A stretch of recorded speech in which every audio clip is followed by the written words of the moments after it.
Greetings, Mythics. How are we all? Sorry I'm late. And my name is Ken Boyter. But if you already watch the Edra Tales Twitch channel, you know that I do rock up a little bit late. Not normally this late, so I do apologise for that. But there is a very valid reason that I'm not going to tell you about. Hey! No, it wasn't my usual snooze either. This is Cockle Snook. He is from the Bottled Imp. This is a YouTube channel. If you haven't checked this out, please check it out. We have over 450 episodes, all about fantasy. Fancy board game reviews, fancy book reviews, fancy... what's the other one? Film reviews. Oh, yes. And I've even reviewed a few game books as well, which is why we're all here tonight. Yes, I do also have an Edra Tales YouTube channel. And greetings to everybody there. We do have a new follower, so thank you very much for that. Jim, the Gamebook Writer. I think I know who that is. Because we are writing. I'm not writing. We're not writing. We're going to be playing and reading. Well, I'll do the reading. You do the playing. Quadportal by James Aukett. There it is. Good evening. And there it is. You see? Speak of the devil and he shall appear. Not that you're evil, James. I'm not saying that at all. Yes, how is everybody? Who else are we have? We've got Lee. Lee's back in the room. Thank you. Is there a serial killer theme at the moment? There does seem to be, doesn't there? There does seem to be. It's pronounced Aukett, by the way. Oh, okay. Thank you. Yes. That's a brilliant way to to explain how to say your name. Now, if Jonathan's watching, he will know. He's spent the last 5 years, or however many years I've been doing this, correcting me on my mispronunciations. I didn't do that on purpose either. On my mispronunciations of various names in game books and various places. So, look forward to doing that again. Good evening, there we are. Talk of the devil and he shall appear. Again, not that you're a devil or anything, Jonathan. Well, I don't know, actually. You might be. Could be. I don't know. We don't know. The devil walks among us. So, what I will do, though, because I am a little bit late, I didn't get time to set some appropriate music. Now, actually, yeah, I think I've got the right music that I'm going to find for you now. I'm just sparking up the old YouTubes. And, I've been watching... I've been watching some paranormal. Hello, Julian! Hello, how are you, sir? Happy New Year to everybody. Hopefully you all had a lovely Christmas and a lovely break. Yeah, I've got a guilty pleasure of watching these ghost hunting or ghost investigation, paranormal investigation YouTube channels where they go into like an abandoned place and they look round. You know, is it real? Probably not. Right, okay. Here, this is a good one. This probably is a good bit of music to put on. This is called Sad Piano for When the World Feels Too Lonely. It's gothic. Keep it light. Yeah, Happy New Year, Happy New Year, Happy New Year. And we also have, we have Jonathan, not Jonathan, Joseph. Hey, I have just woken up as well. We have Joseph in the house as well, another gamebook author. Now, those of you that didn't see any of those episodes, the last gamebook we did, in fact, it's on my shelf now, is by Joseph Daniels, and it is The Ghosts of Craven Manor. Ghosts of Craven Manor. And yes, that was very spooky, that was very gothic, and I thoroughly recommend it. We all had a great fun playing it, lots of difficult puzzles to solve, time travel involved, very clever game mechanics. So check that out, The Ghosts of Craven Manor. I believe you can buy copies on Amazon. Can you hear that? It's even got the rain effect as well. So there we are. Serial killers. It is serial killers. Talking of that, To Kill a Thief. To Kill a Thief, my own game book. I have to get a plug in, don't I? Come on, allow me the little plug. Devilish Dilemmas. This is an Edra Tales game book. This is the one that just recently funded, well, in October, on Kickstarter. Very happy that I am now writing it as we speak. I have planned out and plotted all of the game book, 400 entries. It might be a few more actually. However, I have now written 80 entries. I've written 80 entries of the game book, which is fantastic. So I think I'm still on target to finish the whole first draft by the end of January. So I'm that's my goal. Been waiting on for 30 minutes. Yes, good evening, Martha. I'm so sorry for the wait. I was late myself. No, I'm not normally this late, but that's why I don't. What does Jonathan say? What is going on here? Oh, Lee Rin's there. Hello, Lee Rin. Hello. A devil at pronouncing game books. I don't know who you could possibly be talking about, Lee. So, what else have we got here? That's why I don't shave my head, so no one can see the 666 on my scalp. God, I remember watching that. Do you remember watching that? That was The Omen, wasn't it? Who else have we got here? Yes, Silver. How are you, Silver? How are you, Martha? Lee Rin, how are you? 2:40 in the morning, carried away by the moonlight shadow. Is that your own composition? Because Lee Rin lives, I believe, in Taiwan, which is, it's midnight. It's getting on close to midnight. Julian has got a link there, which I believe is the Ghosts of Craven Manor. I'm not 100% sure. Yes, it is. Oh no, that's to James's book. Yes, of course. And if you do want to buy James's book, then please do so. Now, this book is an intriguing concept. Very tired, Martha says. We've had about a half a metre of snow in the last week. Wow, that is a lot of snow. So Martha lives in Norway, so I guess, you know, that's going to happen, isn't it? We also have Princess Bagel 007. Hello, Princess. How the devil are you? No, that's fine. I was late in as well, so no worries. So we're all late. It's Helen. Oh, hello, Helen. Hello. Hello, Helen. I do love your handle. Happy New Year to everybody. So, I think the music's a little bit loud. We'll turn that down. So what we have going on here with Quadportal.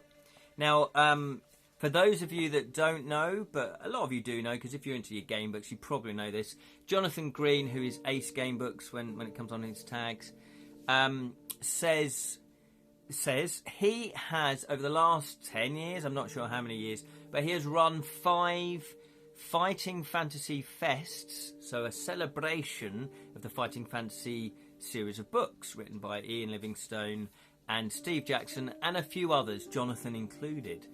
And he, every 2 years, I think it is, it's a great festival that happens in Ealing University. I can't remember. No, Ealing. Anyway, it's in Ealing.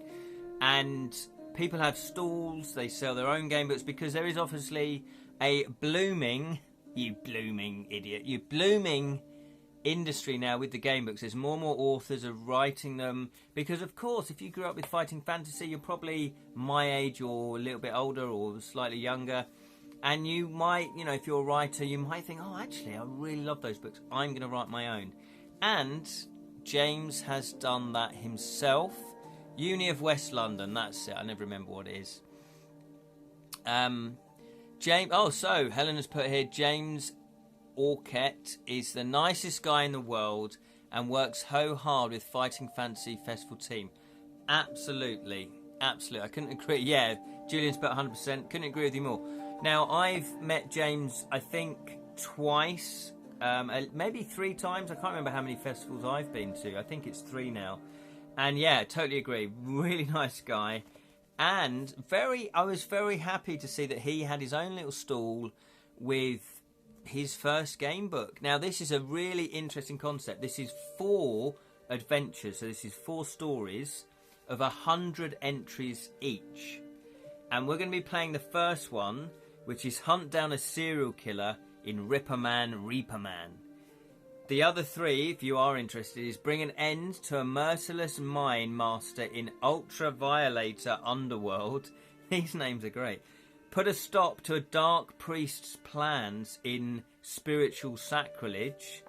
Or Take Down the Tyrant of the infamous Tormentor Tree Tower. There we go. I love the alliteration. There you go. That's another word I can't say. So, and that intrigued me. And in fact, James, I don't know if you're aware, but that did inspire myself and Jam, because we collaborated. We actually accidentally launched our game book campaigns on Kickstarter both at the same time. We didn't realise that. We launched them in October of last year. And what we decided to do is we're teaming up to write 2 separate stories. Well, Jam might write another one. Now, that is going. If you backed both of our projects, then you're going to get that. That's an exclusive little game book for both backers of our projects. And I said, well, why don't we do them 100 entries each? So I will be writing my own 100 entry story. So I'm very intrigued by what you've done here. So well done. That didn't mean to sound patronising. It did sound patronising. I don't mean to be patronising. Oh yeah, and of course, yeah. So yeah, you will then get the fruits of your own inspiration. I'm rambling now, but yeah. So thank you so much for backing both. Really appreciate that. Not at all patronising. Yeah, good. Have I missed any other comments? I know the uni well, says Lee. Oh, okay. As I attended drama school around the corner. Fantastic. What drama school was that? I've forgotten. What one's in Ealing? Same place as Freddie Mercury went. Oh, and where Queen was formed. Oh, fantastic. Got a bit of pedigree there then.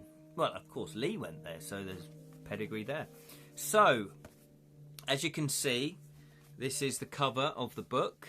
And look at this. It's a really cool illustration, isn't it? We've got a spooky hand, the puppet master, and some sort of demonic jester, which is fantastic. So we have here,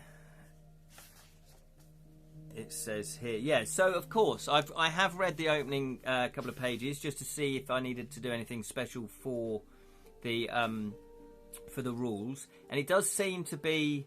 So Jonathan's put in, my friend must have been there around 1999, maybe with Prince. Where's Jam? Where is Jam when we need him? For the old puns. And basically what we have here, we've got characteristics. We've got 4 main characteristics. So we'll do a bit of housekeeping. We'll roll up the figure, roll up the character, and then we'll crack into the game. Warclaw Trailer did the cover artist. Oh, that was what I... Do you know what? I was going to find out who actually did it. Yeah. Hang on, I don't know how you pronounce his name, sorry. Warclaw Trailer. Honestly, my reading is rubbish. Trailer did the cover illustration. His work for anyone who's interested can be found at... Okay, brilliant. You've put the link up to the artist's website.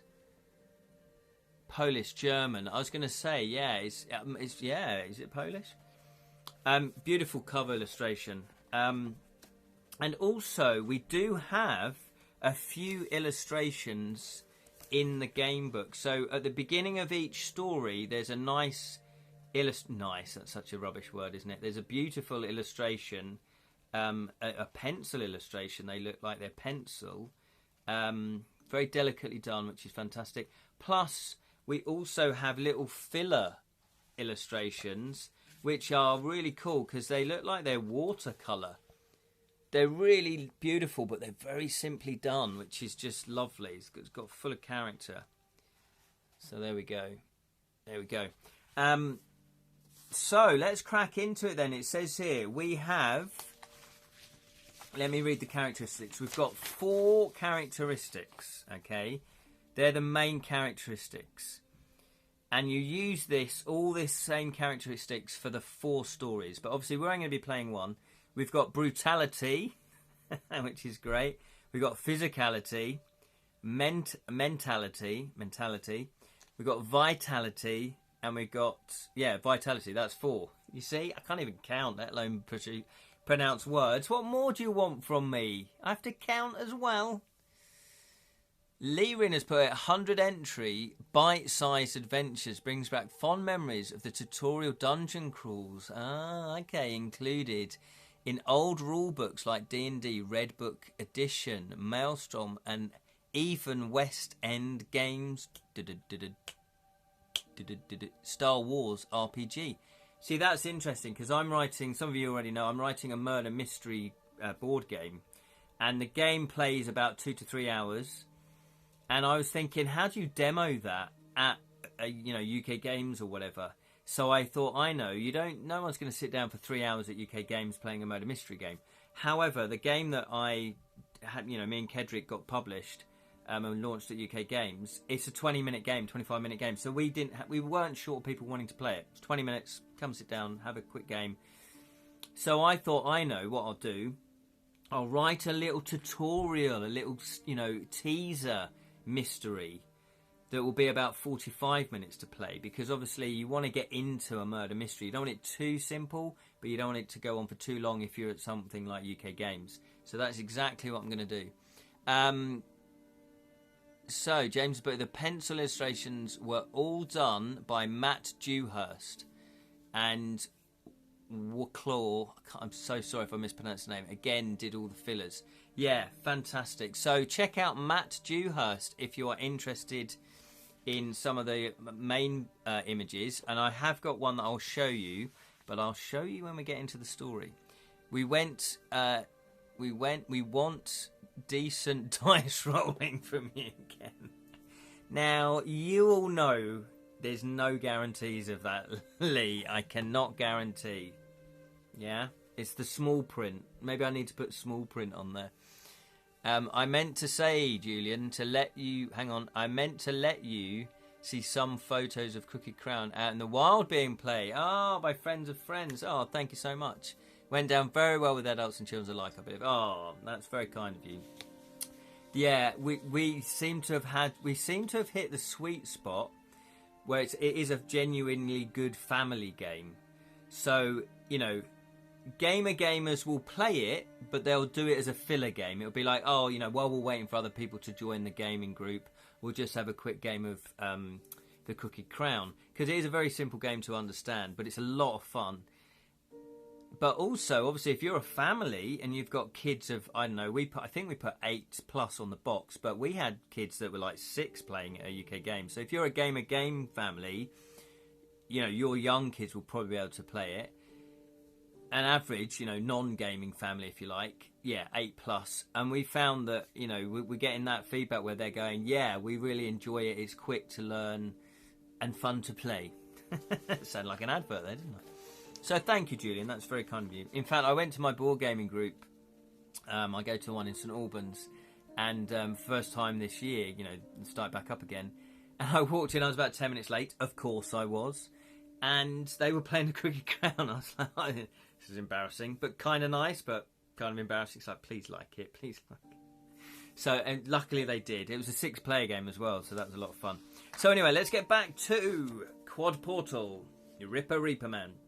So we've got those 4 main characteristics: brutality, physicality, mentality, vitality. And vitality, mentality gives you an understanding of the way your brain responds should you come in any danger, as well as your knowledge to solve puzzles. Well, normally my brain responds by just going to sleep. Vitality is the characteristics that will change the most during your adventure. It shows the level of energy you will have within your body and how much health is remaining. This score will go up when you eat or drink, but also go down if you sustain damage. In the event that your vitality reaches 0 or below, this means you are dead, but must start all over the adventure again. Now, for those of you that don't know, normally, as we have a 3-life rule. But those are normally 400 entry game books or more. So maybe we'll have maybe we'll just have 2 lives in this. Julian's also put, you may need to have a disclaimer at the bottom of your screen saying something like, the host is not responsible for any dodgy rolls that occur. Yes, exactly. It's just fate, it's destiny. If you're meant to die, you are meant to die. It's nothing to do with me. I'm just a storyteller. Leaper, I saw them play it randomly when watching the Dice Tower on a marathon. Oh, did you? Oh, did you? Oh, because, okay, so I've been looking, the publisher sent a review copy to them. We know they got it because I saw them unbox it and I went, oh, okay, what's this? The Crooked Crown, okay. So that was like cool, and I'm thinking, right, I'm waiting for the review. They've not done a review of it yet.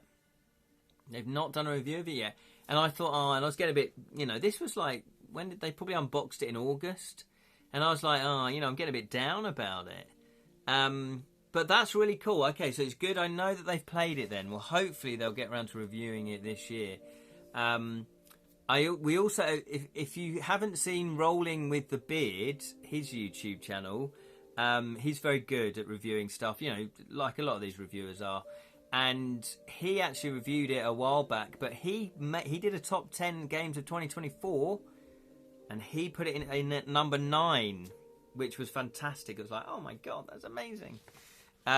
He said, he goes, I don't know why. It's a stupid game, but it's a stupid game and a lot of fun. So I'm putting it in as number 9. So, can't argue with that. We'll take that. So, as well as brutality, physicality, mentality, and vitality, we also have... what else have we got? Have we got anything else? No, I think that's it, actually. What? No, we have got something else. I've just missed it off. There is also...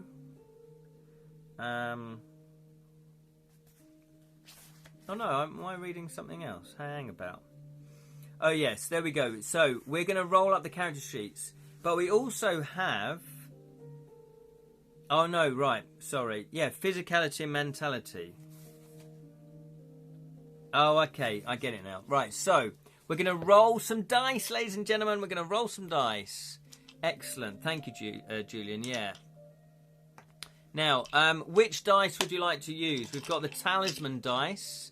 I've already picked 2 out, but I was being a bit premature because you may not want the talisman dice. These are my favourite dice, to be honest. I absolutely love them. Fantasy Fly are such a great board gaming company. The games are just amazing.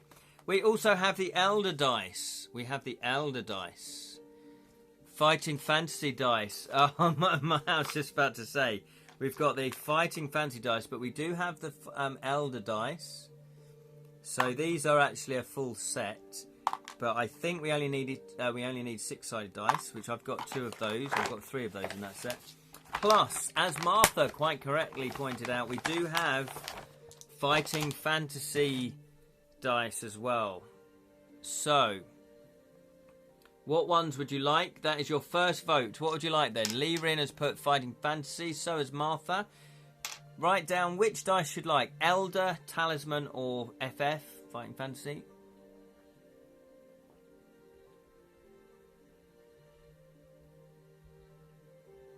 Well, I have a cup of tea. That's lovely. Oh, look at this now. Split decision. Julian wants Elder. Oh, Talisman. No, he's changed his mind. Joseph would like Talisman. Now, the reason why Martha straight away went Fighting Fantasy is that Talisman dice sometimes give us jip. Yeah. You know how if you're into role-playing games, people do this dice jail where they go, right, I'm just swapping my dice out. Is it the dice? Yes, it is. It's the dice. So we've got 2 for Talisman and 2 for Fighting Fantasy. Yes, but so do my yellow Fighting Fantasy dice, as some people here know. Yeah, exactly. I know. So we already have a tiebreaker. Unless someone else votes. You decide how the story unfolds. You decide. You make all the decisions. Jonathan, there we go. Jonathan has broken, of course. He's going to be slightly biased towards the Fighting Fantasy. So we're going to be playing with the Fighting Fantasy dice. Obviously, if it does go hideously wrong, we may vote them out. Maybe this is a new thing. What we'll do, you can vote out the dice if you think it's going terribly wrong. So we are going to do brutality. We're just going to set the dice tower up. There it is, dice tower. Fighting Fantasy 4, oh, are they technically? Yes. I thought I'd got them at the Fighting Fantasy Festival, yeah. That was when I did some volunteer work. Was I any good as a volunteer? I'm not sure. I kept morale up. Brutality. Roll 1 6-sided die and add 4 to the number rolled. This will give you your starting score of between 5 and 10. Let's hope it's 10 then, because, We're taking on a Reaperman. We're going to have to be ripped ourselves. Here we go then. 6, 6, 6. Where's 6? Okay, so 6 is actually the logo. Here we go then. I agree with Julian. You did a good job. Oh, thank you very much. You're too kind. You're too kind. I never know when I do volunteer work. It's all right. I just feel like I'm swanning around. Maybe that's what I was born to do. Right, here we go then. Let's get a 6. Oh.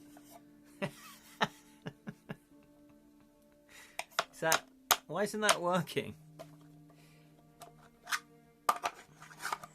Might help if we did that. Notice John's not chipping in it. Yeah, Jonathan. John, you keep him very quiet. Oh, Jonathan.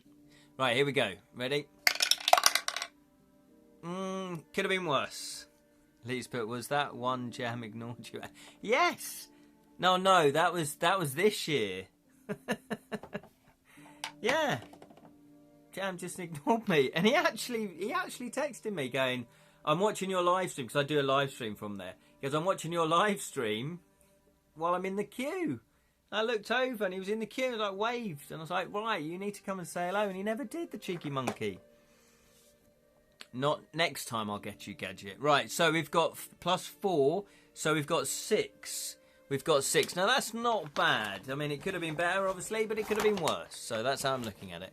Jonathan, I'm compiling a list of Arkham Horror investigators. Oh, what does that entail? I'm writing stuff down, I know, but for what though? It sounds like so you can round them up and. Right then, brutality. Our starting value is 6. Then what we have is vitality. Roll 2 6-sided dice. We've got the 2 6-sided dice. Let's get 12, and we're going to add 8 to the number. Let's get 12. To be fair, you walked past him about 3 times. Oh, did I? Well, I didn't know what he looked like. I didn't know what he looked like. Oh, that's not bad. 7. That's not bad. So 7 plus 8, I believe, is 15. So that is out a possible 20. So that's not bad. Of all the investigations you can use with Tides of Innsmouth. Oh, I see, because there's already an existing world, isn't there?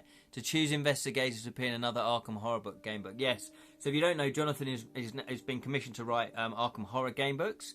He's written one already. That's been published. I believe the second one's already written. And out. Maybe it's out. Helen, I walk past the most people and forget to hug FFS as I was so exhausted. That's fair enough. I know. These things can be quite overwhelming. So yeah, I do get it. I'm only teasing, you know. I think these things should be enjoyed how you want to enjoy it. But never ignore me again, Jam. Right, 7.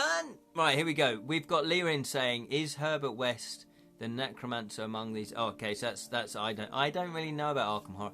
It's out in April. The second one is out in April. That's brilliant. There's a mini one, 60 sections, that's already out. Okay, yes. Check out the mini section. That's not a euphemism either.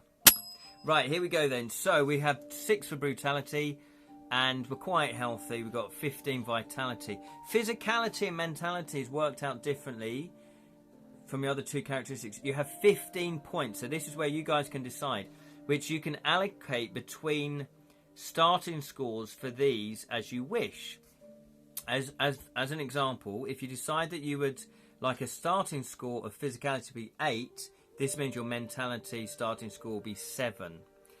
It says here, note, neither of these characters may have a starting score of higher than 10 or lower than 5.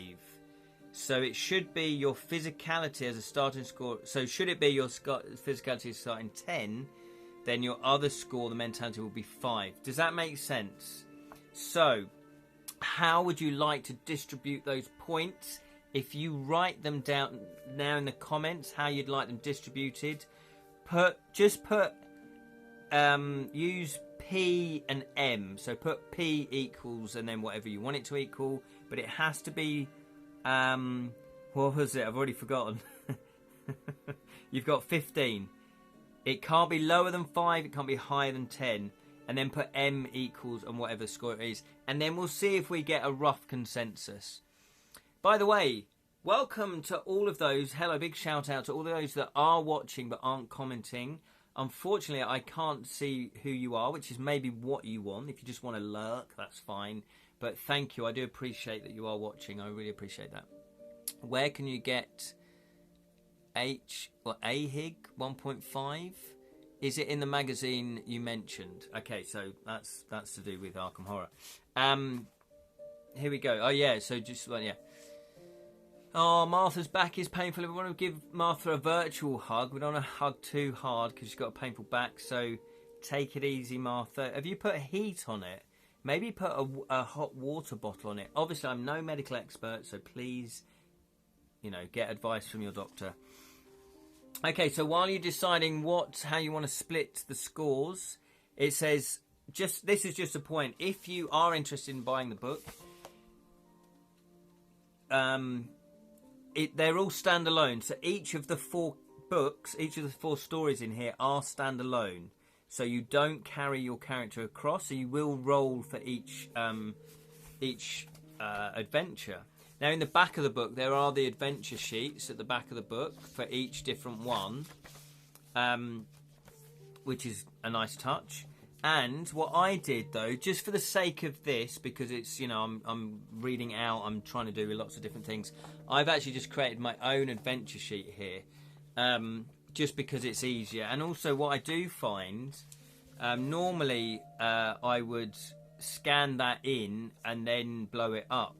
Because sometimes, because of the size of the books, the space isn't always, low to space, is it? So I've done my own encounters, battle encounters, and we've also got items carried. So obviously we're going to be counting items.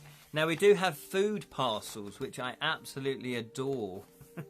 That name, food parcel. Food parcel. It says here. Where is it? Food parcel. You'll always begin with 3 parcels and can eat one of them at any time during the adventure, except whilst undertaking combat. Doing so will restore up to 4 lost vitality points. Each adventure sheet has a dedicated space for food parcels. When you do eat one, make sure you cross off the relevant box in the section. So obviously we've got 1, 2, 3, 4, so we'll cross them off like that.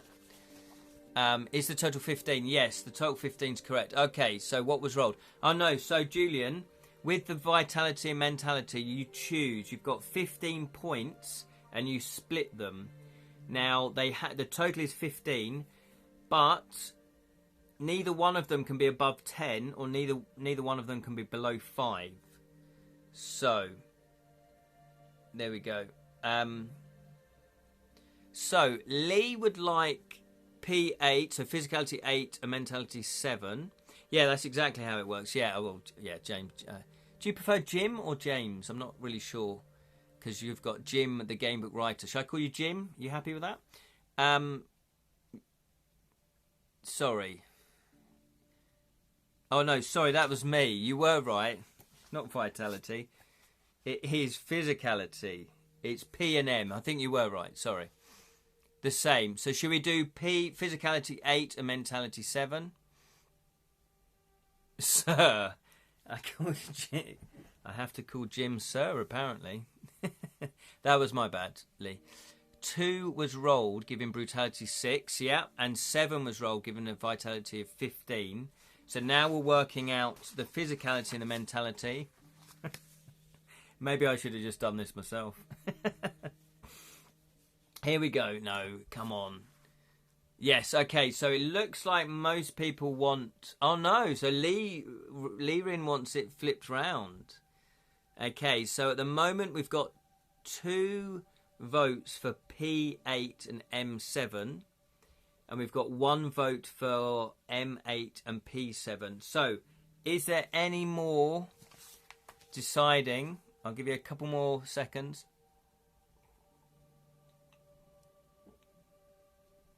Oh, and now Joseph has equalled it up. Oh, no, he hasn't. God, I don't know what the matter is to me tonight. What's the matter with me, Grocklesnook? Yeah? Okay. Too much magic coursing through my veins. That's what he said to me. Telepathically, obviously. Okay, so it is... Oh, hang on. It is 3-2 to physicality 9. Oh, no, that's different. I knew this wasn't going to work. Letting the commoners vote? That'll never catch on. Right, so the actual one that got the most votes... Question is, will we need brawn more than brain? Yeah, exactly. Well, we don't know. This is part of the fun. We don't quite know. But so far, people have put physicality 8, mentality 7. Now, I know that that Joseph Dave put 9-6, but because 2 put 8-7, this has gone horribly wrong already, hasn't it? Well, I'm going to put physicality 8, mentality 7. Yeah. Yeah.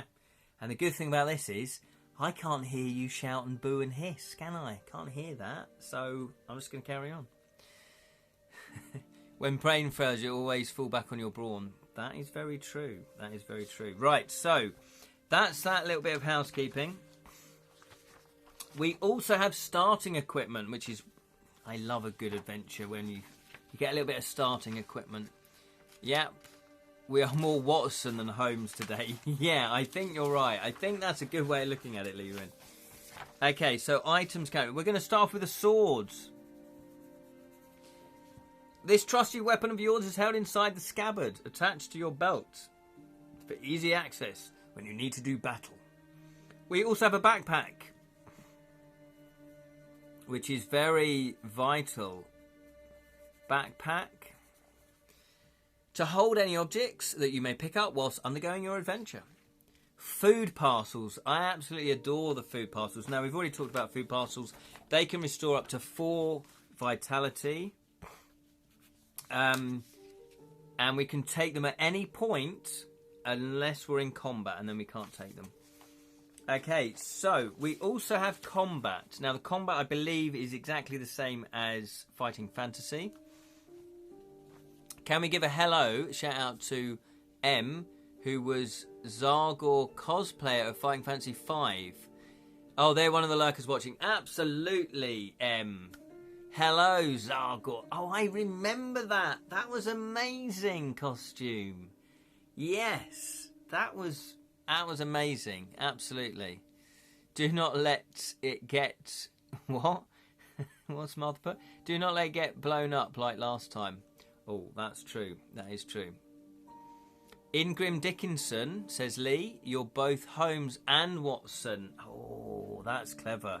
That is clever. There's some really good game books about, isn't there? Okay, so let's crack on then. Here we go, here we go. Very excited to play this. So, we're flipping the page. Our adventure starts here. Yeah, so with combat, we roll 2 dice, we add both totals up, and then whoever wins knocks 2 vitality points off each other. If it's a standoff, then we go again, nobody gets wounded, and it's the first to go to 0. Obviously, if it's us, we die. If it's the opponent, they die. I have my playthrough in front of me right now. There we go. Here we go then. We have Reaperman. So that is the gorgeous illustration. I can't remember the guy's name now. Was it Matt Watson or Mark Watson? So there we go. And Dodger. Matt Dewhurst. I'm terribly sorry. There it is in book form. It's actually, yeah, it's better quality printed on the book. So there we go. So setting the scene beautifully. Here we go then. Reaperman. Introduction. As night descends on the quiet village of Locksmead, you walk into the establishment known as the Black Horse, where a bearded gentleman at the far end acknowledges your presence and states that you have arrived earlier than anticipated. Nevertheless, he directs you to a room located above a flight of stairs, and you make your way upwards. It is a short ascend up the creaking stairs, and after searching the narrow passage of the top floor, you find that the room you're looking for is tucked away towards the back reaches of the inn. When approaching the room, you knock gently. Is that gently? Can you hear that? On its sturdy wooden door, and a voice from inside responds with one simple word. Come. Opening the door, you walk into a small but extravagantly decorated room with a glistening diamond chandelier hanging from the ceiling. Elaboratedly... Why can't I say that word? Goblins in top hats. Oh, that to me sounds like a Muppet adventure. You know, what is it? Muppets and the Great Goblins in Top Hats adventure. No, right, here we go. Let's do that again. Opening the door, you walk into the small but extravagantly decorated room with a glistening diamond chandelier hanging from the ceiling and elaborately framed artworks in all their painted glory attached to the walls. A man wearing robes of the finest silks is sat at one end of the table, with another chair located at the opposite side. He gestures for you to make yourself comfortable in the vacant seat. Thank you for accepting my request of your services, he says, attempting to remain calm as possible. Of course, you may be wondering about me and why I've asked you to come here. I am the Marquis of Belveslade, which sometimes I do hesitate to say, which is the adjoining town north of this village. A few nights ago, we lost another innocent victim to a serial killer, identifying himself as the Reaperman. It is the latest in a long line of Ripper-like murders committed by this atrocious individual. Both myself and my fellow leaders have decided that they must be stopped before they can strike again. Deliberating briefly over the situation that has just been described, you then ask the Marquis if any potential clues have been gathered that may possibly help to uncover the Reaperman's identity. Alas not, replies the Marquis. Various hunters in Belveslade, see, I told you I would hesitate, have attempted to work out who the person in question could be, but so far none of them have been anywhere near successful in their attempts to do so. This is why I'm especially keen to utilise your expertise, for you have a reputation like no other when it comes to locating the off-scourings. Can anyone describe to me that word? I've never heard it before and I love it. The off-scourings. Off-scroungings. No scourings. James, what are you doing to me? Off-scourings. Let's do that again. This is why I'm especially keen to utilise your expertise, for you have a reputation like no other when it comes to locating the off-scourings of society, such as the one we find ourselves presently up against. It will gratify me immensely to see whoever is responsible face justice and serve the punishment worthy of the horrific crimes they have inflicted upon my beloved town. It does not take much more convincing before you nod and agree to go into that village so that you can try and track down the Reaperman. You become determined to stop him before he has the opportunity to add more unsuspecting and helpless victims to his tally. Excellent, says the Marquis with a faint smile. Now that night time has fallen, there is the strongest of possibilities that our target has begun once more to roam Belveslade streets in search of their next prey. Without wanting to prevent any further delay, after hearing that particular sentence, you inform the Marquis that you shall waste no more time and set out immediately. Heading back down the stairs, you leave the Black Horse and proceed to make the journey north. There we are. That is our introduction. Turn to entry 1. We have one in the background. Hi, Grocklesnook. Yes, exactly. Look at him go. Look. Oh, sometimes he does. Sometimes he's all right with me tickling his chin. Other times he gets a little bit. Okay, so we are going to be writing down our entry numbers, like all good game book connoisseurs will do, just so we can backtrack if we need to. Not that we're going to. Obviously, we're not going to cheat. Okay, so off... Yeah, oh, hang on. Yep. Yeah, well, at least he identified himself. Off scourings is a great word. It is a great word. I've never heard it before. He's very beloved of it, but never learnt how to pronounce it. Yes, exactly. He was cursed by living in a village that he didn't know how to pronounce. Here we go then. Entry number 1. Before you are able to commence setting off along the path that leads to Belveslade, the Marquis rushes out with a small cloth pouch which he gives to you. As much as I admire your enthusiasm, at least allow me to provide something which may be of assistance, he insists. Opening the pouch, you find that it contains 10 gold pieces. Cash back.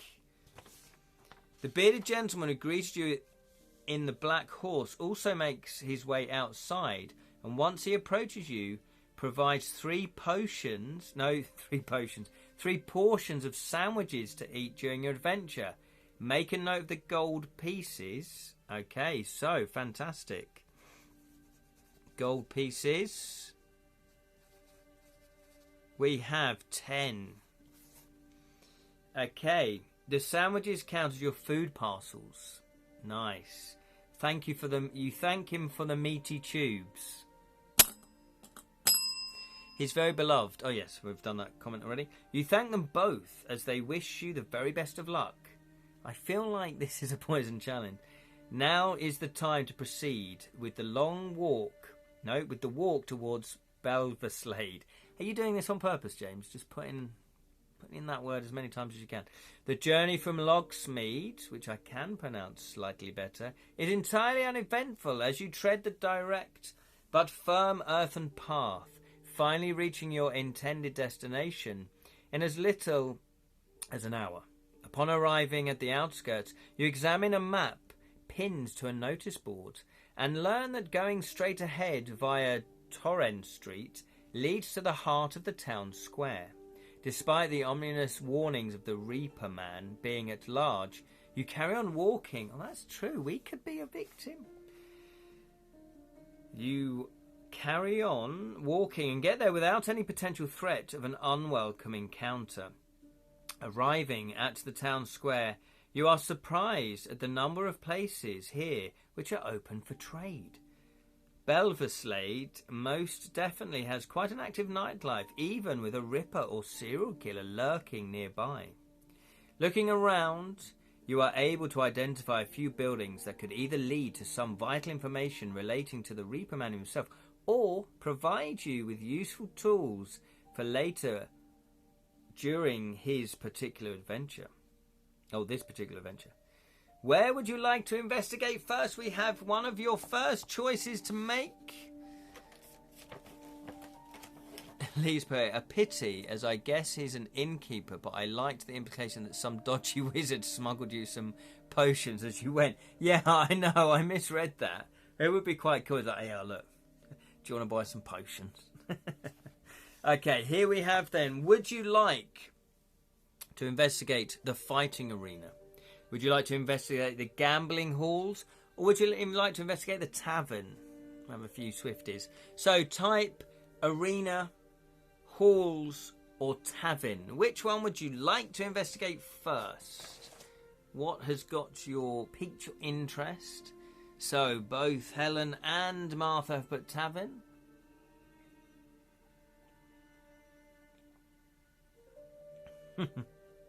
It pretty much is always the tavern, isn't it?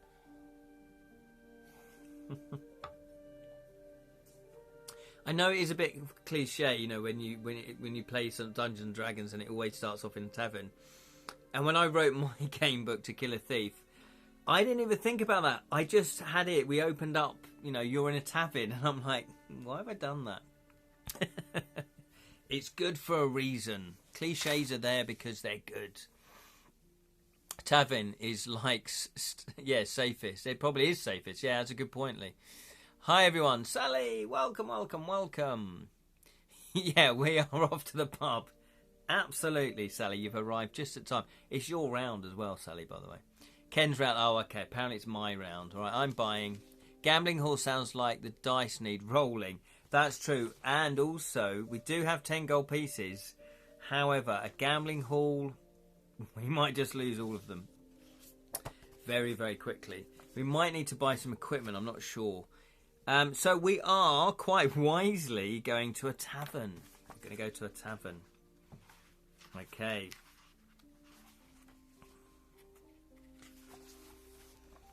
Entering a tavern named the Head of the Serpent, you find that it's not too busy this evening. A scruffy-looking man sits by himself in one corner, appearing to be content, whilst 3 menacing gentlemen at another table eye you suspiciously. The landlord at the bar also looks towards you. Don't get many people around here, you know. No, he doesn't say that. But what he does say is, the finest ale in all of Belveslade. You know that we're cursed. We can't even pronounce our own village. A pint for just 1 gold piece, shouts the landlord in your direction. He's the type of landlord we like. So I'm just going to write down that 70 is the pub. Head of the Serpent. Just in case we need to know that information. We might not, but after playing Joseph's game book, we needed to write a lot of stuff down to understand what was going on. If you'd like to purchase a drink, do I even have to let you vote on this? Would you like to purchase a drink? It's 1 gold, or you can decline the price and leave. What would you like to do? You vote now. Come on. Have a little tipple. Julian's, but we can make money, but it's pronounced Belveslade. Oh, okay, Belveslade. Yeah, you're falling in the trap to try and help me pronounce things. I will try my best, though. Yeah, get the drinks in. Lego are doing a D&D series. They have a Lego tavern. Oh, that's fantastic. Says Lee, we can make money, but beware in here. Yeah, the gambling hall. Beware in here, in the pub. Okay. Drink. Yes, of course we're going to buy some booze. So, we're going to purchase a drink. The thing is, though, we need to start chatting, don't we? We need to get clues. We need to start talking to people. Walking up to the bar, you hand over a gold piece to the landlord. So we're going to deduct that, obviously, from our money. He pours a flagon of ale before giving you the drink to you, insisting that it's brewed using only the finest hops.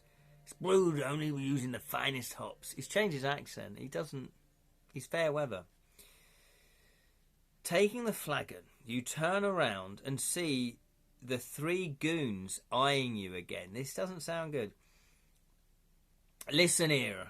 We don't take too kindly to strangers entering the tavern, snarls the goon in the centre, a balding man of well-built appearance and a deep scar running down his left cheek. The goons either side of him growl in agreement. No, they're not pirates. Well, I don't know, they might be. As if to state in unity that you should not indeed be messed with, that they shouldn't be messed with.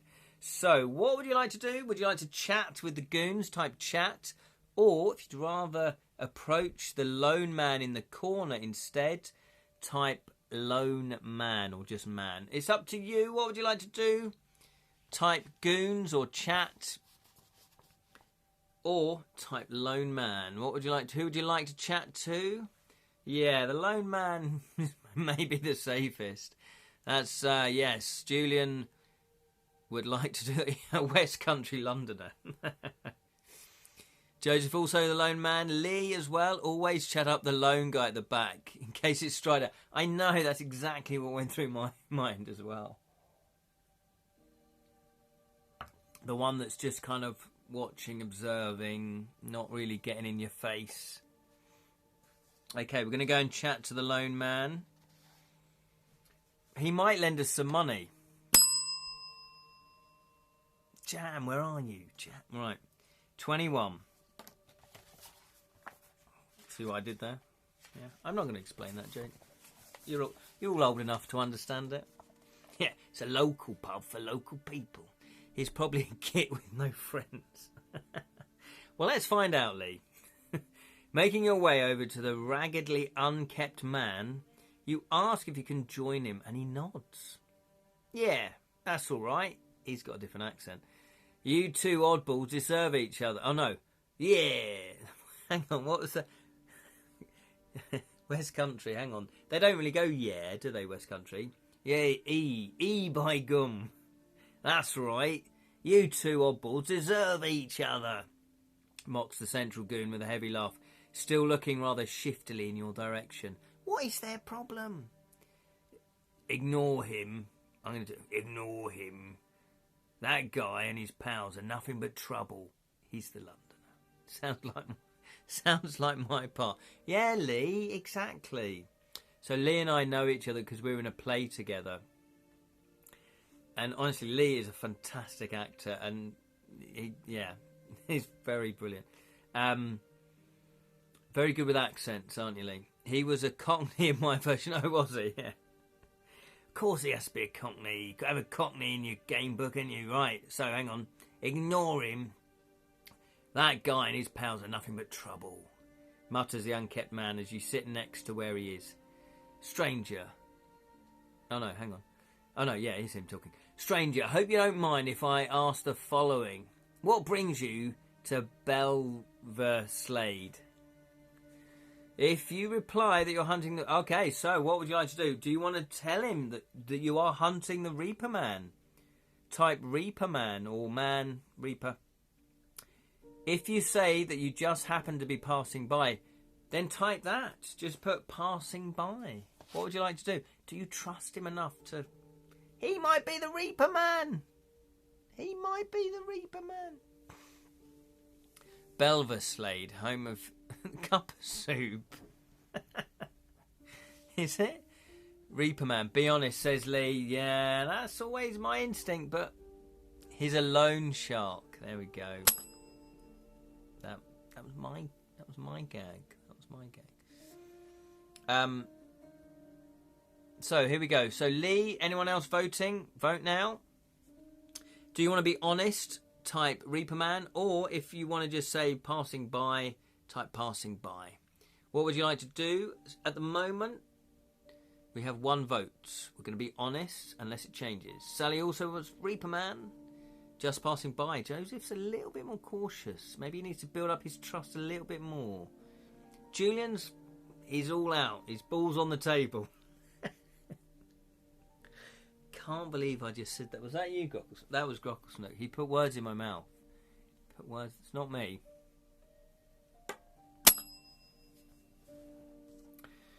Right then. So it looks like Reaperman it is then. Going for the pink in the far corner. Come on, keep it clean, ladies and gentlemen. Right, Reaperman. I feel a bit giddy. Why am I so... I'm in a good mood. I did have a snooze. Maybe that helps. Yeah, 47. 47. I'm enjoying this already. Is everybody enjoying this? This is good. It's a good start. Okay. You inform the woman... Hang on. Have I got the right one? 21. 21. Oh. Oh, I think... Is this a slight mistake? I'm really sorry if it is. 21. Yeah, if you're replying that you're hunting the Reaperman, turn to 47, and it says you... I think this is a mistake, James. I'm really sorry if it is. You inform the woman of your mission, and appearing pleased on hearing what you've been assigned to do, she relaxes with a faint smile. Is that right?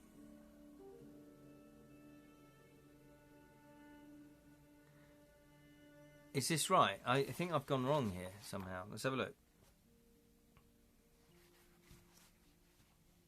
14.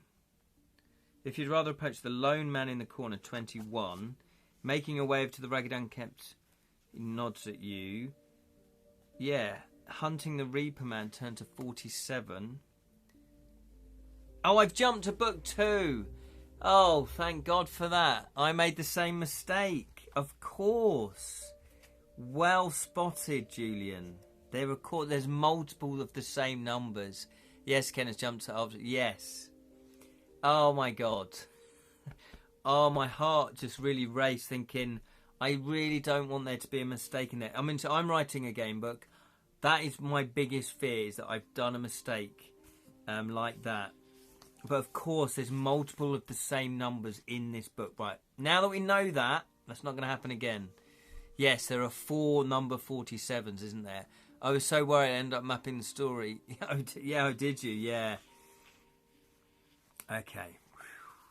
Stand down, everybody. We're all right. If it helps, the adventure titles can be found at the very top of each page. Oh, yes, it does. Oh, you've thought of everything, James, haven't you? Fantastic. I need to send James a copy, actually. Yeah, go for it. Okay, let's do that again. You boldly state that you intend to seek out and stop the Reaperman from committing his recent spree of killing. Aye, I've heard that he's malicious and good at covering his tracks, replied the unkempt man.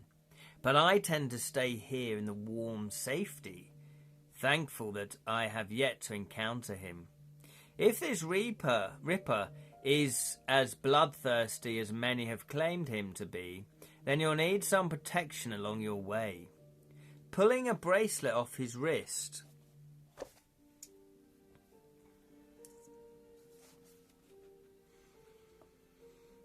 The man handed over to you and instructs you to put it on. Oh, okay. Right, this might take a bit of time, actually. Hang on, just bear with me. No, got it on the wrong way. There we go. I want it to be more visual for you. Props, exactly, props. There we go. We've got it on. Look at that. Look at that. Right. What is this about then? Doing so, you then notice that it has the symbol of a chimera embossed on it. Let's pretend there is. Thanking him for this gift, you let the man have the rest of your ale in return. Nice bit of backwash for you. There you go. No, that's a great gift. You then get up and leave the tavern without even looking at the goons on the other table who have previously taunted you. Good for us. Right, so we're not taking their we're not going to get drawn into their box of frogs. That doesn't make sense. Right, I'm going to put down bracelet, and I'm also going to put chimera. I think that's how you pronounce that, isn't it? Chimera. The chimera actually does appear in our Story Spark cards, the mythical creatures. So we're now going to turn to 98. Got to get the right one. 98. Yeah, here we go. I'm so happy that I made a mistake there. Having exited the tavern, you may now wish to have a look inside either of the following locations if you haven't done so already. So what would you like to do? Would you like to go to the fighting arena type arena? Or would you like to go to the gambling halls type halls? Or you can continue with your adventure type continue. What would you like to do? What would you like to do? Oh, I think we've got a little bit of a change of music coming up. Halls. Huzzah. Fight Club. Here we go. What have we got? Oh, this looks like it's more romantic music. Oh, here we go. Melancholy piano for dark, stormy romance. I like the sound of that. It's still gothic in its nature. Oh, okay. So some people would like to continue. What have we got then? Let's count them up. 1, 2, 3 for halls, 2 for continue, and 1 for fight club. So the halls. We're going to go to the gambling halls. Go gambling and fighting like standard Friday night. Make money, make love, and then carry on. Good advice there, Julian. There speaks a man from experience. We're going to go to the gambling halls. I'll put gambling halls as well. I feel like that bracelet might be some sort of warded magical amulet bracelet that might protect us somehow. Not quite sure how, but maybe somehow. So, 56. You head into the gambling halls, and once you're beyond the entrance, are met by a clerk situated at a desk. Approaching him, he begins to speak whilst you listen to what exactly it is he has to say. The halls are very busy this evening, insists the clerk. A large number of private parties have booked up much of what is available. The only game that's currently allowing new participants is dice. Otherwise, you'll have to come back when we're not as crowded. Isn't that fortunate for us? Right, acknowledging his word, what would you like to do? Would you like to pay a visit to the dice table or make your way out and look elsewhere? What would you like to do? Type dice if you want to actually go to the dice table, or put way out if you want to just go out. Martha doesn't want anything of it. I'm saving that I told you so. You know we won both. Oh, did you? Oh, right, okay. Gambling for fools. Way out, dudes. Okay, oh, look at this. I thought that more people would want to play dice. What just make money says... Oh, what just failed to make money? Oh, okay. So, Martha is out. So that's 1. 2. Helen. Lirin is out. Oh, it's 3. 3. Julian, Joseph and Sally would all like to play. So it's 3-3. And now, unless someone else chips in, we're going to let the die decide, ironically. We're going to roll the die to decide if... Roll for it, yeah. I mean, we watched Ken roll. Come on, you're just being mean. Come on. I've heard of this thing called cyberbullying. Right then. Yeah. This is it. Okay, that's a good way of doing it, Helen. Normally I do 1, 2, 3, and then 4, 5, and 6. Well, let's do it this way then. Evens, we are leaving. Odds, we are staying. There's an exact amount of the same, isn't there? Yes, 3 apiece, isn't it? Is that right? Yeah. Right, here we go then. Here we go. Odds, odds, odds. Right, here we go. It is. It's evens, which means we're out. Damn, I know. But you know what? That may have saved us from losing. Oh, come on, be nice, everybody, be nice. Right then, we're in this together, remember? It's not about the dice. It's about saving people's lives. Repent thy sin, yeah. Okay, so yeah, we've gone, you know what? We did actually want to play blackjack. Unfortunately, dice isn't our thing. So we're going to be leaving. Yeah, that's a good point. Do we need money? Do we need money? Maybe if we find the Reaperman, we can bribe him off. Or her. Could be a lady killer. Leaving the gambling halls, you may now visit either of the following places you haven't already been to. The fighting arena, or we could continue with the adventure. So what would you like to do? Fight or continue? That's the international sign for continue.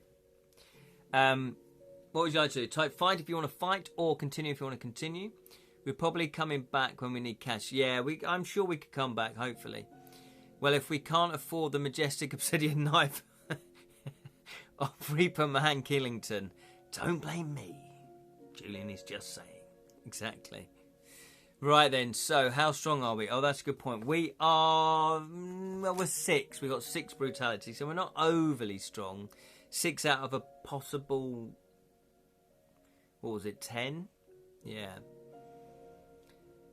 There is no knife of Killington. Are you sure?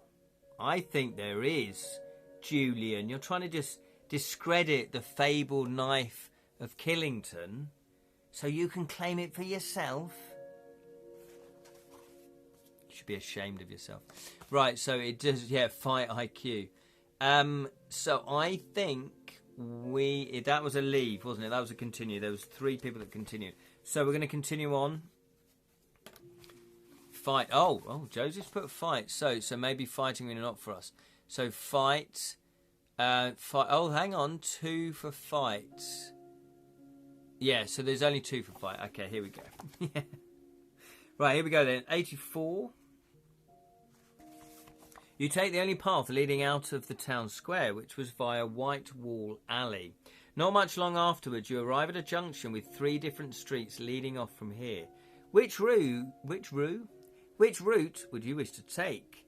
Would you like to go along Commerce Road, Lindsberg Stables?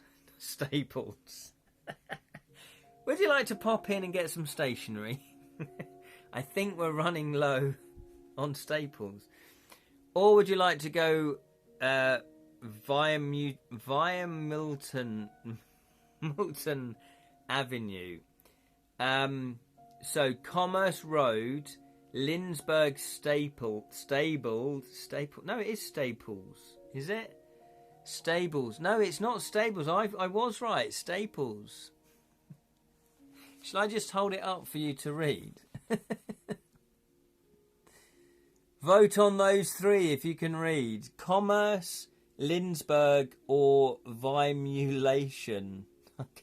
Or the Avenue. Road, Staples, Avenue. What would you like to do? Yeah. Nicholas Lyndhurst Stables. Yeah, Staples, right, okay. Sorry, I'm all over the place with that one. Avenue, right, so yeah, just vote. Just ignore my stupidity. What would you like to do? I don't think there's any clues apart from Commerce Road potentially is the Commerce Road. Do them in order, says Joseph. Very logical minds there. I like the thinking. Sounds like we may be set on the avenue. Yeah, although how am I gonna read this? Commerce will be big. Yeah, what entry are we on? We are on 84. We're on 84.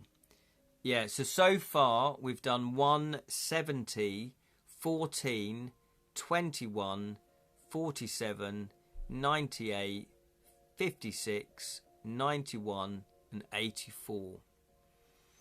We have no money. No, we have got money, Helen. So we've got 9 gold coglets. It's almost 9 p.m. here, and we're playing for 1 hour. Thank you so much, Martha. So stables. That's 3 for stables. And then we've got commerce. 1. I think we've got 2 for commerce. 2 for commerce. So it's 3-2 at the moment.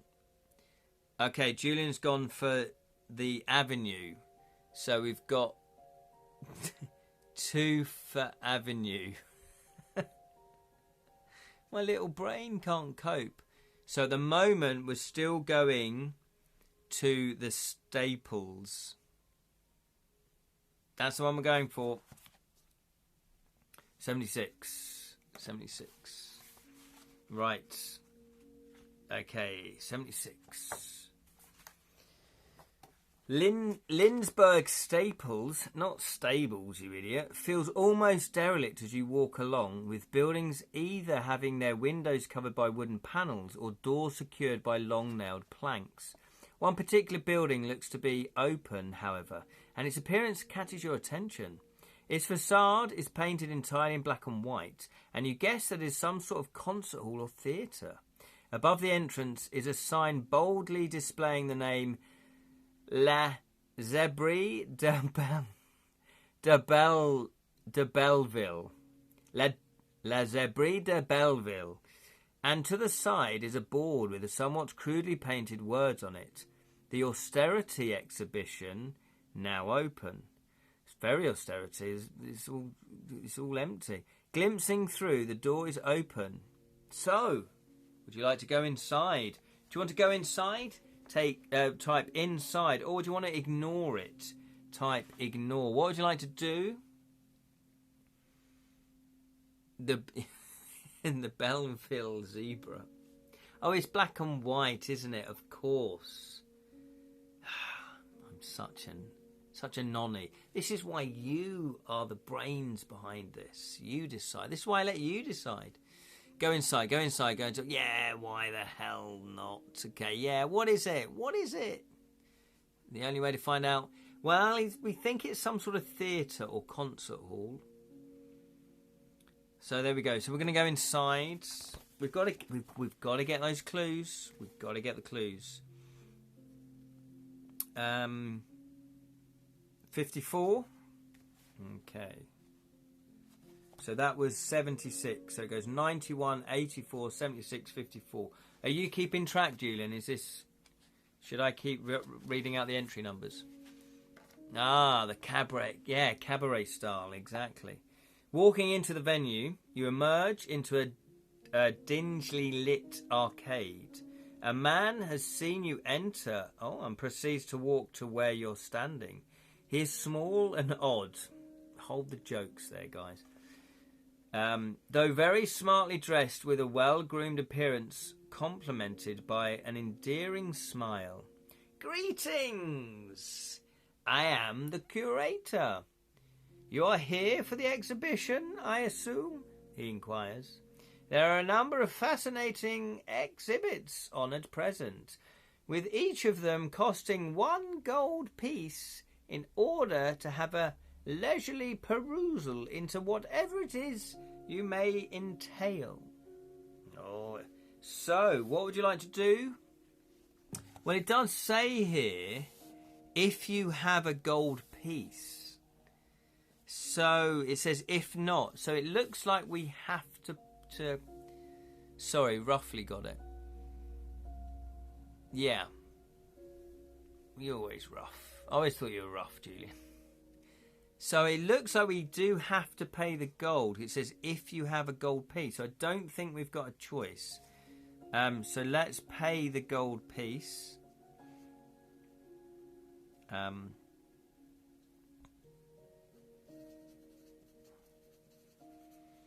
Right then. 22. Let me write down that we've paid a gold piece. So maybe it was worth us not gambling, because we might not have had a gold piece. And I feel like having a gold piece is probably a good thing, rather than not having a good piece. Handing a gold... What sort of sentence is that? Handing a gold piece over to the curator, he then begins to go over the exhibits that are available to you. If you like reading, then document 3 could be of interest, he says. Or maybe you'd like to witness the spectacle inside our theatre. Failing either of those, you can take a look at the wilderness of mirrors for a curiously distorted interpretation of the present.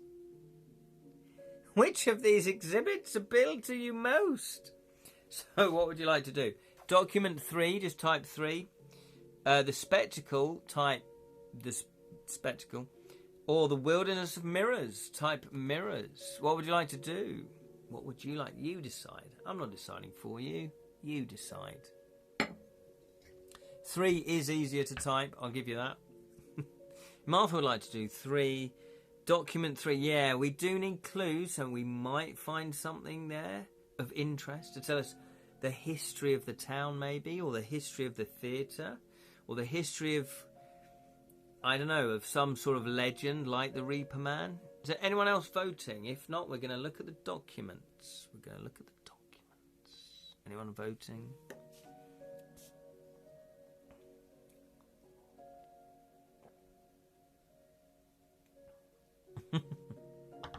Liz put, yeah, get enough theatre at work. 3, but Liz votes 2. Oh, okay. Okay, so at the moment, what they said. Okay, does look like document 3. So, which which nicely done there. I don't know if you did this on purpose, James, but it is turned to 3. So document 3 is 3, or maybe you called it document 3 because you'd assigned 3 to that entry number. Anyway, we don't need to peel back the curtain, do we? Led to the very end of the arcades, the curator points to an article on a table and invites you to have a read of its content. Walking up to where it's located, you see that the article is titled Document 3, with the subheading Post-Future Recordings underneath. Although there is no indication of when this was written, it begins with a summary of how the rise of the ancients commenced an era which deeply affected these fabled lands. It goes on to say how Destiny's role played an ace to save people from threat of falling under control of the savage realms. Hang on here, is this cross marketing? All of a sudden, you then hear a cluster of echoes produced from voices either side of the arcade. Concluding that you've spent enough time reading, the urgency of your mission comes back into your thoughts, along with the need of pressing on with exactly what it is you were assigned to do. So, let's just go back over that. Yeah, that was an Easter egg, isn't it? Yeah, you slip in a little Easter egg there. I bet the mirrors is just just a room full of mirrors. Well, to be honest, if it is Lee, you can't sue him for trade descriptions, can you? Thanks, it was indeed. Ah, there we go. Nice little Easter egg. So let's we've got some notes. I've got a whole page of notes. So I'm going to put entry 3. So document 3. I'm going to write this down because I feel like this may come in handy. Obviously, you don't know. We're looking for clues. Post. I don't know what this means. Post-future recordings. Has anybody got an idea of what this could be? I think Julian will do because obviously he's played it before. There's no indication of when this was written. It begins with a summary of how. Okay, so summary. Okay, rise of the ancient era, which deeply affected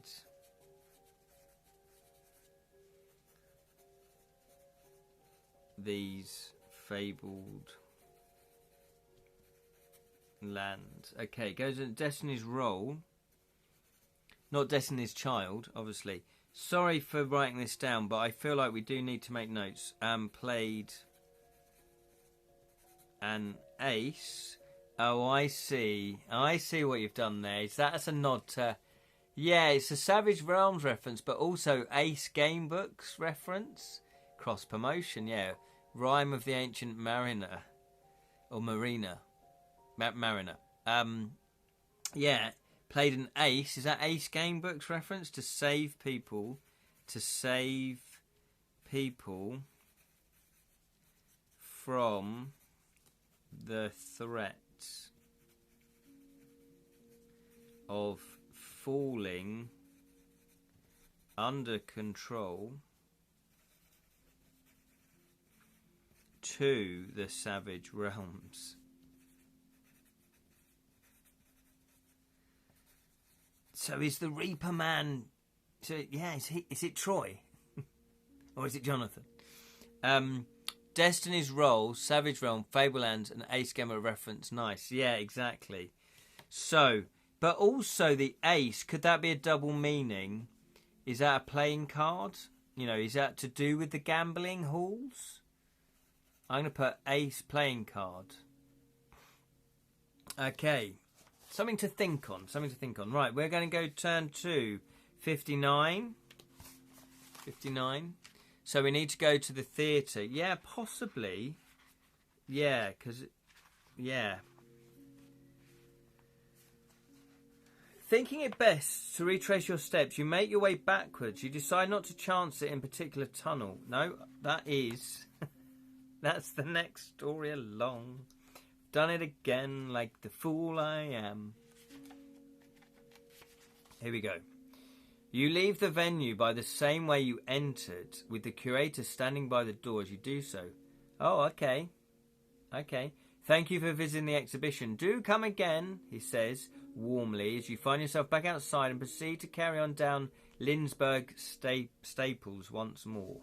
Turn to 97. Okay, so I'm going to make a note that Lindsberg Staples is the exhibition.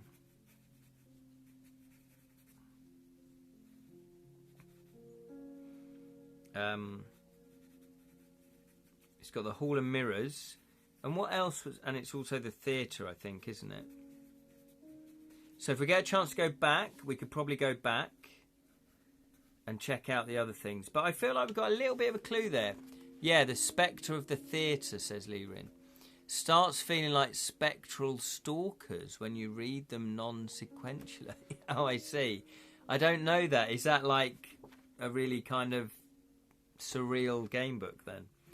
97. Let's make sure we do get the right game story. 97. You are soon well clear of the venue and then come to another junction.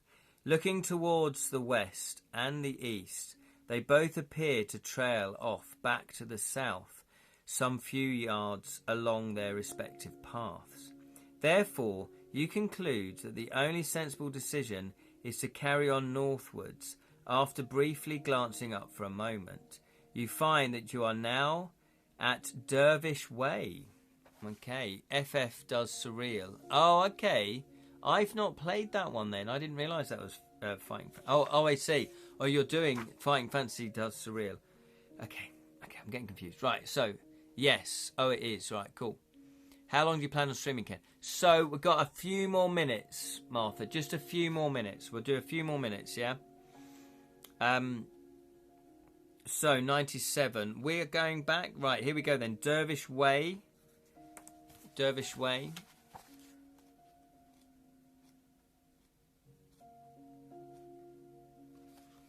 You walk along the seemingly quiet cobbled road, which appears to have a few shadowy but locked doorways as you continue to make your way past, feeling that something isn't right, despite progressing.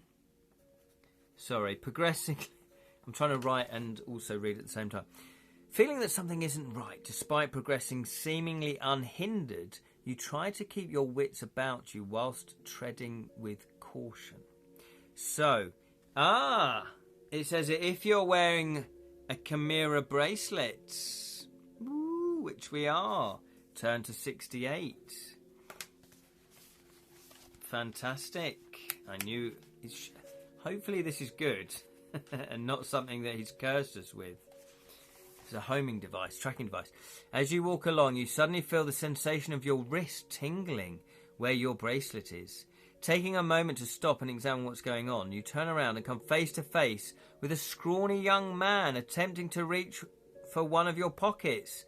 He's clearly trying to rob you. Turn to 41. What a little scoundrel. The mugger whips out a dagger from his pocket. Your response is to draw one of your own sword for a fight that will ideally stop his thievery. So we're going to have a first combat. We will do combat. Mugger is brutality 6, vitality 6. We have the same brutality, but we do have 15. We do have 15 in vitality, so we've got an advantage there. So let's go for it. Our first combat. So this is for us, and this is as far as our stream got. Yes, well, we're just going to finish this off, see if we win, see if we die. Let's find out. This is for us. We got 6, so we are on 12. So, the bracelet stopped him surprising us. Oh, okay. Oh, yes, because it tingled. Yes, I hadn't connected that, Lee. Well done. So, let's get a ones. Oh, no. 5, 6, 7. Oh, we lose 2 vitality. Remember, we do have 4 food parcels. So, here we go. This is for us. Come on, that's a 6. Oh, that's a 9. So that is 9.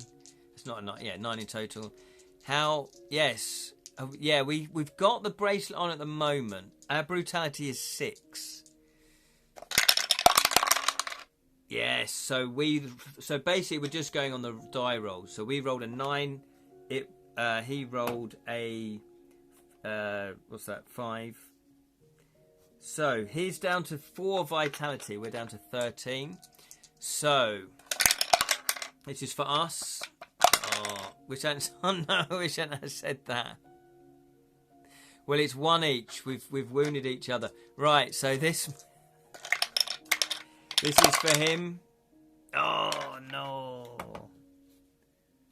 Okay. So it's 2-1 to the mugger. This is for us. Come on, let's get 12. That's not bad. 7. This is for the mugger. Oh, yes. Look at that. 6. So, we only need to wound the mugger one more time. Here we go. This is for us. So, that's 6, 7, 8. Yes, exactly. This is for the mugger. Oh, no, that's not good. Oh, no, that's not good at all. 9. Okay, so this is the one. We're going to get 12 here. Come on, let's get 12. Oh, that's pretty good. 6. No, 9. Hit me, mugger, one more time. Oh, no! No! Oh, that's equal. 9. Okay, that's a standoff. Luckily, it's a standoff. Right, this is for us. 10. Cash back. So, yeah, it is even. Oh no! It's a standoff again. How? It's a scrawny man. How is he? He's pretty good with his little knife. Right, oh, he's got a dagger. Here we go. This is for us. That is 5, 6, 7, 8. Yeah. Yeah, he's a Masic cleaver. Not anymore, though. He's actually deaf. Yeah, he's tougher than he looks. He is. He is dead, though. So, dead.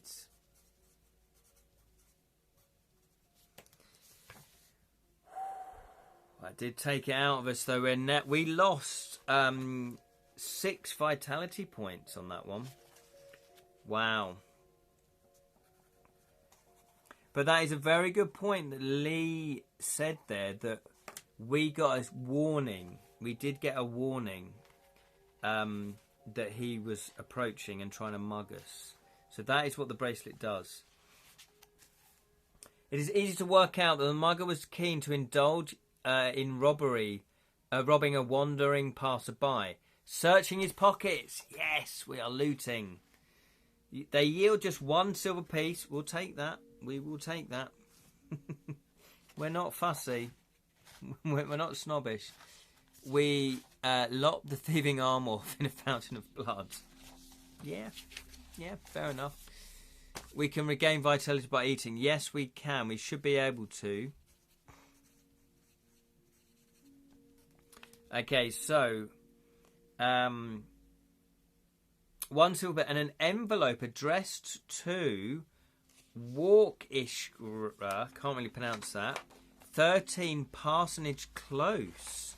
The envelope has been opened, but examining it, you will find that it doesn't contain anything. You can take either or both of the items with you before heading on. Well, we obviously will take both items because, you know, that's what we do.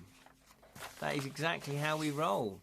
Yes, eating food parcel will restore 4 vitality points. So, we've got an envelope that says WALKIRSCH And then the address is 13 Parsonage Close. Right, we've got an address. We've got a lead. Then it says turn to 50. Okay, let's see what that's going to be. I think we shall leave it there, ladies and gentlemen. Coin, yes, coin. We did pick up the coin. We loot the loot the corpses. Loot the corpses, absolutely. I put a mechanism in my game book, in Devilish Dilemmas to Kill a Thief, where any time there's a body that you win, and you kill somebody or creature. No, not a creature. Well, maybe a creature. I have to think about that. But you roll one 12-sided dice, and then that's how much gold they've got on them.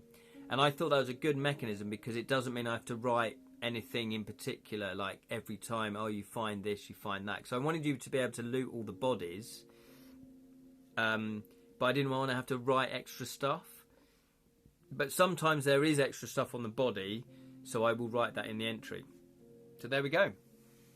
What a church. Is it German? I don't know. It does look German or Polish. German. Yeah, it's that kind of neck of the woods, isn't it? But yes, we did. You guys fought very bravely. We fought off a mugger, a scrawny mugger. So, there we are. What do people think? It's good, isn't it? I love the atmosphere. I love the setting. The writing, by the way, James, is very good. I'm impressed. I like it. So at the moment we have a backpack. We've got the sword. We have the bracelet that we think warns us from danger. Probably not specifically muggers, but danger. You're more than welcome, James. Yeah, it's good. I'm enjoying it. And plus we do have a clue. We've got an envelope which is Walkenschler. Walk IRSCH. 13 Parsonage Close. We've got 8 gold pieces. We've got 1 silver piece, and we have we've got 9 vitality. What we can do is we can talk about whether or not we do want to eat one of the food parcels. Bearing in mind we've only got 4. Does that mean a church on the wall? Yeah, or church by the wall. It could be. Yes, so Martha would like to eat, but what we'll do is we'll vote... Oh, cherry wall. We'll vote on that next time, because I think it... we might need to save our food, but you guys are in charge. 'Tis indeed most excellent. Excellent. Kish. Is that not cherry? Oh, okay. See, I don't do German. Oh, I see. So is it cherry wall? Could be. And we also have some notes. Remember the document 3 that said post future recordings? And the summary is it's a rise of the ancient era which deeply affected these fabled lands. Destiny's role played an ace to save people from the threat of falling under control to the savage realms. And that was in Lindsberg Staples. That was the exhibition in the theatre in that building. So there we go. But wall may not be wall. Oh, that is true. So we've got a little bit of a dilemma. We've got a little bit of a clue already. Thank you so much for joining in and playing. I really appreciate that. Thank you, Lee. Thank you, Julian. Thank you, Martha. Thank you, Jonathan. Thank you, Sally. Thank you, Helen. Who else has joined in? Thank you, Lee Rin. Thank you. I think I've got everybody that commented. If I haven't, I do apologise. I'm saving James till last, though. So thank you, James, the author of the game book. It's been a pleasure. Oh, Joseph. Thank you. Yes, sorry, Joseph. Thank you, Joseph. And also thank you to anyone that watched but didn't, don't like to comment. That's absolutely fine. I'm glad you watched. Hopefully you found it entertaining and enjoyable. Yes, you're more than welcome, Julian. And all the chats. Yes, lovely lot. I know, this is the nice thing about it. What I found with board gaming groups, game book groups, role-playing groups, nice people. On the whole, nice people, which is great. So again, if you do want to buy your very own copy, you can go to Amazon. Quadportal, written by James Aukett. I'm not sure if it's available anywhere else, but you can definitely find it on Amazon. So there we go. Thank you so much, everybody. It's a great start. Really enjoying it. Oh, I think, yes, James has put a link to it there if you do want to buy it. There's 4 stories. So there we go. Thank you so much. I really appreciate it. And just remember, I'm furiously writing To Kill a Thief. I've written 80 entries. I'm hoping to finish the whole game book, the first draft, by the end of January. You can buy it from me directly if you message me via Facebook. Oh, there we go. So if you want to, maybe James will sign it for you as well. I bought mine at the Fighting Fantasy Festival 5, and James, I asked him to sign it for me, so he very kindly did. So that's great. Yes, good night, everyone. Thank you, Joseph. Really appreciate you watching. Thank you, everybody. Thank you, Gocklesnook, as well, for keeping me on track. Look forward to continuing again next Wednesday evening. Thank you, everybody. You're more than welcome, James. Yes, we will be back next Wednesday with another session of the Quadportal Reaperman. But I also do have a Saturday morning live stream as well, 10 a.m. UK time, called Edra Scrolls, Ramblings of a Storyteller, where we talk about fantasy, we talk about your projects, my creative projects, your creative projects, and we also ramble into other things as well. We talk about game books, we talk about board games, we talk about films. You know, it's loosely based around fantasy. So thank you all for watching, and remember, may your thieving never be caught. Still got to keep up with the plugging. Goodbye. Thank you, Lee. Oh, yeah, sorry if I forgot you, Lee. Thank you, Lee. Take care. Goblin and top hat. I like that.